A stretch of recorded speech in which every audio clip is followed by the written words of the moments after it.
Hi viewers, எதிர்பாராத இடங்கள்ல இருந்து கண்டுபிடிக்கப்பட்ட 9 பழங்கால சிலைகளையும் பொருட்களையும் பத்தி தான் நம்ம இந்த வீடியோல பார்க்க போறோம். இந்த கண்டுபிடிப்புகள் எல்லாம் பார்க்கும்போது நம்மளுடைய முன்னோர்களும் தமிழர்களும் எவ்வளவு திறமைசாலிகளா வாழ்ந்திருக்காங்கன்னு தெரிஞ்சுப்பீங்க. இந்த வீடியோ பிடிச்சிருந்தா லைக் பண்ணுங்க, ஷேர் பண்ணுங்க. நம்ம சேனலை புதுசா பாக்குறவங்க தமிழ் கலாட்டா நியூஸ் சேனலுக்கு சப்ஸ்கிரைப் பண்ணுங்க. கூடவே பக்கத்துல உள்ள பெல் ஐகானையும் கிளிக் பண்ணுங்க. நம்ம முதல்ல பார்க்க போறது இட்டாலியன் தெர்மல் ஸ்டாச்சு. 2023ல இத்தாலியில உள்ள சான் கான்சியானோங்கிற இந்த இடத்துல வீடு கட்டலாம்னு குழி தோண்டும் போது இந்த இடத்துல 24 வெண்கலம் சிலைகளை கண்டுபிடிச்சிருக்காங்க. இந்த சிலைகள் எல்லாமே 2000 வருஷம் பழமையான சிலைகளா. அதுலயும் இந்த எல்லா சிலைகளும் பயங்கரமா டேமேஜ் ஆகி உடைஞ்சு போயிருந்திருக்கு. இது கூட ஃபர்ஸ்ட் செஞ்சுரி ஏடியை சேர்ந்த சில தங்க நாணயங்களும் சில செம்பு நாணயங்களும் இருந்திருக்கு. யதார்த்தமா வீடு கட்டலாம்னு குழி தோண்டின இடத்துல இந்த எல்லா பழங்கால பொருட்களும் கிடைச்சிருக்கு. அடுத்தது ரோமன் ஸ்கல்ப்சர். ஜூன் 2022ல நார்தன் இங்கிலாந்துல ஸ்பீட் ரயில்வே ட்ராக் போடுறதுக்காக வேலையாட்கள் குழி தோண்டும் போது இந்த பழங்கால ரோமன் சிலைகளை எல்லாம் கண்டுபிடிச்சிருக்காங்க. கூடவே உடைஞ்சு போன சில கண்ணாடி பாத்திரங்களையும் கண்டுபிடிச்சிருக்காங்க. 1080களில் இந்த இடத்துல ஒரு ரோமன் சர்ச்சும் இந்த சர்ச்சை சுத்தி சில மக்களும் வாழ்ந்திருக்காங்க. ஆனா இப்ப இந்த மொத்த இடமும் மண்ணுக்குள்ள புதைஞ்சு போயிருக்குது. ஆய்வாளர்கள் இந்த மொத்த இடத்தையும் ஆய்வு பண்ணி பார்த்ததுல இந்த பழங்கால கிணத்தையும் கண்டுபிடிச்சிருக்காங்க. இந்த இடத்துல கிடைச்ச நாணயங்கள் 4th செஞ்சுரியை சேர்ந்த வெள்ளி நாணயங்களாம். இவங்க பயன்படுத்தின பாத்திரங்கள் எல்லாம் பார்க்கும்போது ரோம்ல இருந்து பிரிஞ்சு வந்த ஒரு சில மக்கள் இங்க வந்து தனியா வாழ்ந்திருக்கலாம்னு ஆய்வாளர்கள் சொல்றாங்க.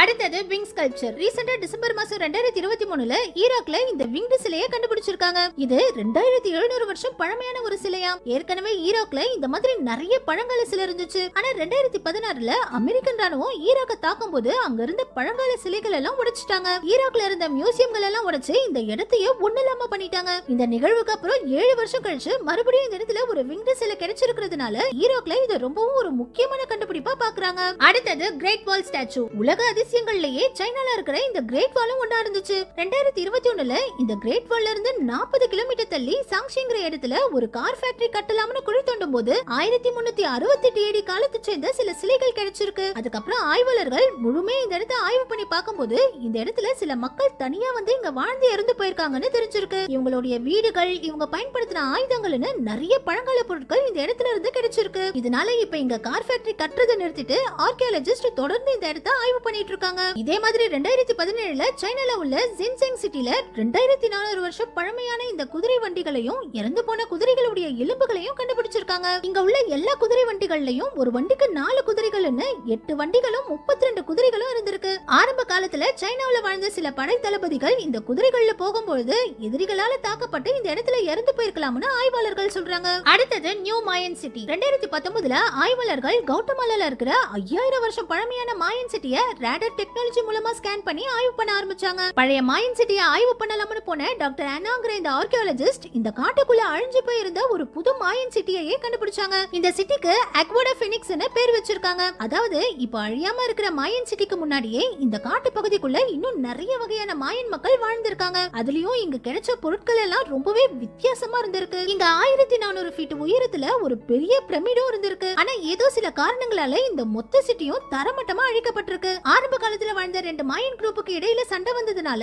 இந்த இடம் மொத்தமும் அழிஞ்சு போயிருக்கலாம்னு ஆய்வாளர்கள் சொல்றாங்க. அடுத்தது ஓல்டஸ்ட் டெம்பிள். 1994ல துருக்கியில உள்ள சானியூர்ஃபாங்கிற இடத்துல ஜெர்மன் ஆர்கியாலஜிஸ்ட் கலஸ் கிம்மித்ங்கிற இவருதான் கோபிக் லெத்திப்ங்கிற இந்த இடத்தை கண்டுபிடிச்சிருக்காரு. இது 7500 வருஷத்துக்கு முன்னாடி ப்ரீ பாட்டட் நியோலித்திக் காலத்துல கட்டப்பட்ட பழமையான கோவிலாம். இதனாலதான் ஆய்வாளர்கள் இப்போ வரைக்கும் இதுதான் மனிதர்களால கட்டப்பட்ட ரொம்பவும் பழமையான கோவில்னு சொல்றாங்க. இந்த கோவில்ல ஏன்னு பிரிக்கப்பட்டிருக்கிற இடத்துல எல்லாம் பாம்புகளுடைய உருவம் இருக்குது. பீனு பிரிக்கப்பட்டிருக்கிற இடங்கள்ல நாய், ஓனைகள் போன்ற உருவங்கள் இருக்குது. சீனு பிரிக்கப்பட்டிருக்கிற இடத்துல எலிகள் மாதிரி முகம் கொண்ட சில உருவங்கள் இருக்குது. முழுக்க முழுக்க கற்களால கட்டப்பட்ட இந்த கோவில்ல விலங்குகளுடைய உருவம் தான் அதிகமா இருக்குது. இதனால அந்த காலத்திலேயே மனிதர்களும் விலங்குகளும் ஒன்னா வாழ்ந்திருக்க வாய்ப்பு இருக்குன்னு ஆய்வாளர்கள் சொல்றாங்க. அதுலயும் முக்கியமா இந்த கோவில்ல உள்ள நிவேலி கோரிங்கிற இந்த சிலையை பார்க்க முன்பக்கம் ஒரு மனிதனுடைய முகம் மாதிரியும் பின்பக்கம் பார்க்கும்போது தலையும் ரெக்கையும் இருக்கிற ஒரு பறவையுடைய உருவம் மாதிரியும் இருக்குது. அடுத்தது மெகாலித்திக் சைட். நம்ம இந்தியாவிலேயே ஏகப்பட்ட பழங்கால பொக்கிஷங்கள் முழுமையா ஆய்வு பண்ணாம மண்ணுக்கடியில புதைஞ்சு போய் கிடக்குது. அதுல ஒண்ணுதான் நம்ம இந்தியாவுல உள்ள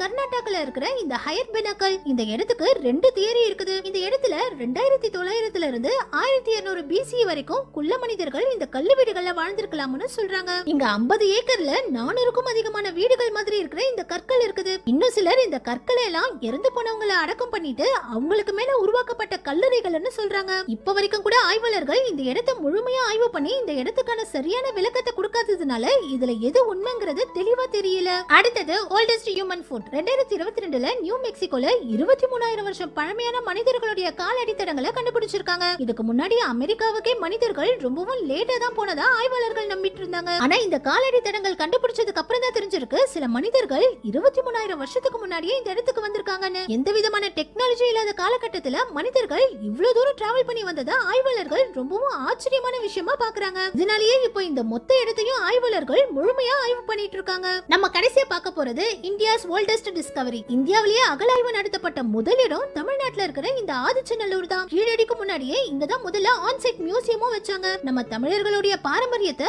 உலகம் முழுக்க தெரிய வச்சதும் இந்த ஆதிச்சநல்லூர் தான். ஏன்னா அந்த அளவுக்கு இந்த இடத்துல தமிழர்கள் பயன்படுத்தின ஏகப்பட்ட பொருட்களும் பொக்கிஷங்களும் பொதிஞ்சு கிடக்குது. 1876ல ஜெர்மன் நாட்டு ஆய்வாளரான ஜாக்கோரங்கிற இவர் தான் இந்த இடத்துல தமிழர்களுடைய ஏகப்பட்ட பொக்கிஷங்கள் பொதிஞ்சு கிடக்கிறத கண்டுபிடிச்சாரு. ஆரம்பத்துல இந்த இடம் இறந்தவங்களை புதைக்கிற சுடுகாடா தான் இருந்திருக்கு. 3500 வருஷத்துக்கு முன்னாடி வாழ்ந்த தமிழர்கள் அப்பவே வெண்கல பொருட்கள், தங்க பொருட்கள், இரும்பு பொருட்கள், மண் பொருட்கள்னு தமிழர்கள் ரொம்பவே முன்னோடி சமூகமா வாழ்ந்திருக்காங்க. இது மட்டுமே இல்லாம இங்க வாழ்ந்தவங்க உருவாக்கின பொருட்கள் எல்லாம் ஆய்வு பண்ணி பார்க்கும்போது தான் தெரிஞ்சிருக்கு ஆரம்ப காலத்துல வாழ்ந்த தமிழர்கள் சிற்பக்கலை, கட்டிடக்கலை, மருத்துவம்னு எல்லா துறைகளிலும் ரொம்பவே சிறந்தவங்களா வாழ்ந்திருக்காங்கன்னு. Gold nuggets. ஆஸ்திரேலியால இருக்கிற விக்டோரியா கோல்டன் ட்ரையாங்கிள்ல இது வரைக்கும் டன் கணக்குல கோல்டு கிடைச்சிருக்கு. இங்க யாரு வேணாலும் போய் தங்கத்தை தேடி எடுத்துக்கலாம். இங்க யாரு தங்கத்தை கண்டுபிடிச்சாலும் அந்த தங்கம் அவங்களுக்கே சொந்தங்கிறதுனால நிறைய பேர் இந்த இடத்துக்கு மெட்டல் டிடெக்டர் எடுத்துட்டு போய் கோல்டு கிடைக்குதான்னு தேடிக்கிட்டு இருப்பாங்க. அந்த மாதிரி 1869ல ஜான் டீசன் அண்ட் ரிச்சர்ட் வாட்ஸ்ங்கிற இவங்க ரெண்டு பேரும் சும்மா இந்த இடத்துக்கு சுத்தி பார்க்கலாம்னு போயிருக்கும் போது ஒரு மெட்டல் டிடெக்டரை வாங்கி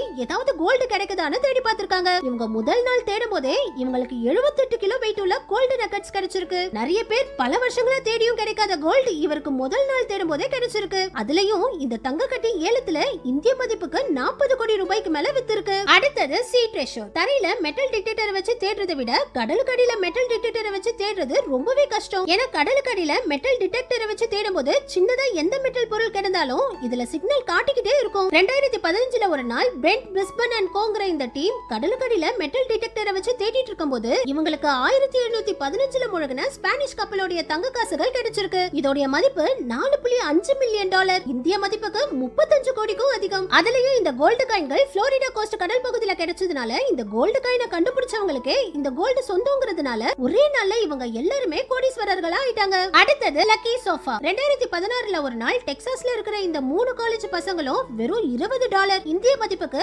1500 ரூபாய்க்கு இந்த பழைய சோஃபாவை வாங்கியிருக்காங்க. இவங்க சோஃபாவை வாங்கி ஒரு வாரம் கழிச்சு இந்த சோஃபாவுடைய சைட் ஜிப்பை ஓபன் பண்ணி பார்த்தா இந்த சோஃபாக்குள்ள $40,000 இந்திய மதிப்புக்கு 31 லட்சம் ரூபாய்க்கு மேல காசு இருந்திருக்கு. இதே மாதிரி ஹவார்ட் கிரிப்பிங்கிற இந்த வயசானவரு இந்த பழைய சோஃபா குஷனை வெறும் 1000 ரூபாய்க்கு வாங்கியிருக்காரு. ஆனா இத ஓபன் பண்ணி பார்த்தா இதுக்குள்ள $43,000 இந்திய மதிப்புக்கு 34 லட்சம் ரூபாய் இருந்திருக்கு. ஆனா இந்த காசை இவர் எடுத்துக்காம இந்த குஷனுடைய உண்மையான ஓனரை கண்டுபிடிச்சு இந்த காசை அவங்க கிட்டயே ஒப்படைச்சிருக்காரு. இவர் நினைச்சிருந்தா இந்த விஷயத்தை யாருக்கிட்டயுமே சொல்லாம இவரே இந்த காசை எடுத்திருந்திருக்கலாம். ஆனா இந்த காசை உரியவங்க கிட்ட ஒப்படைக்கணும்னு இவரே இந்த குஷனுடைய ஓனரை தேடி கண்டுபிடிச்சு அவங்க கிட்ட இந்த பணத்தை ஒப்படைச்சிருக்காரு. அடுத்தது கோல்டு காயின் பியானோ. இங்கிலாந்துல இருக்கிற பிரிட்டிஷ் மியூசியம்ல இந்த பழமையான பியானோ ரொம்ப வருஷங்களா சும்மாவே இருந்திருக்கு. 2017ல ஒரு நாள் மார்டின் பேக்ஹவுஸ்ங்கிற இவரு இந்த பியானோவை ரிப்பேர் பண்ணலாம்னு இந்த பியானோவை திறந்து பார்த்தா இந்த பியானோக்குள்ள இந்த மாதிரி சின்ன சின்ன துணி பேக்கிங்கள்ல தங்க காசுகளா இருந்திருக்கு. அதுலயும் இந்த எல்லா தங்க காசுகளும் 300 வருஷம் பழமையான தங்க காசுகளா. இந்த ஒரு பழைய பியானோக்குள்ள 78 பழங்கால தங்க காசுகள் இருந்திருக்கு. சும்மா கிடந்த பழைய பியானோவை ரிப்பேர் பண்ண போய் இவருக்கு பல லட்சம் மதிப்புள்ள தங்க காசுகள் கிடைச்சிருக்கு. நம்ம கடைசியா பார்க்க போறது அன்எக்ஸ்பெக்டட் டிஸ்கவரி. மைக் ஸ்மித்ங்கிற இவரு 12 வயசுல இருந்தே மெட்டல் டிடெக்டரை வச்சு ஏதாவது விலை உயர்ந்த பொருட்கள் கிடைக்குதான்னு எல்லா இடங்கள்லயும் தேடி பார்த்திருக்காரு. பல வருஷங்களா தேடியும் இவருக்கு எந்த விலை உயர்ந்த பொருட்களுமே கிடைக்கலையா. 33 வருஷமா தேடினதுக்கு அப்புறம் இவருக்கு 45 வயசு ஆகும்போது ஒரு நாள் மெட்டல் டிடெக்டரை வச்சு தேடிக்கிட்டு இருக்கும்போது ஒரு வித்தியாசமான பொருளை கண்டுபிடிச்சிருக்காரு. இது என்ன பொருள்னு தெரியாம இந்த இடத்தை தொடர்ந்து தோண்டும் போது அங்க ஒரு மிகப்பெரிய செயினை கண்டுபிடிச்சிருக்காரு. இவரால அந்த இடத்தை முழுமையா தோண்ட முடியாததுனால இவர் டைஃபைட் ஆர்கியாலஜிஸ்ட் ட்ரஸ்ட் கிட்ட இந்த இடத்தை பத்தி சொல்லிருக்காரு. அவங்க வந்து இந்த இடத்தை ஆய்வு பண்ணி பார்க்கும்போது தான் இது ஒரு மிகப்பெரிய கண்டுபிடிப்புன்னு தெரிஞ்சிருக்கு. 2000 வருஷத்துக்கு முன்னாடி இங்க ஏகப்பட்ட மக்கள் வாழ்ந்திருக்காங்க. அவங்க பயன்படுத்தின குதிரை வண்டியில இருந்து ஏகப்பட்ட பொருட்கள் இந்த இடத்துல கிடைச்சிருக்கு. இந்த இடத்தை கண்டுபிடிச்சதுக்காகவே இவருக்கு 1.3 மில்லியன் டாலர் இந்திய மதிப்புக்கு 10 கோடி ரூபாய்க்கு மேல பிரைஸ் மணியை கொடுத்திருக்காங்க. 45 வயசு வரைக்கும் இவர் விடாம முயற்சி பண்ணதுக்கு இவருக்கு மிகப்பெரிய பலன் கிடைச்சிருக்கு. Okay viewers,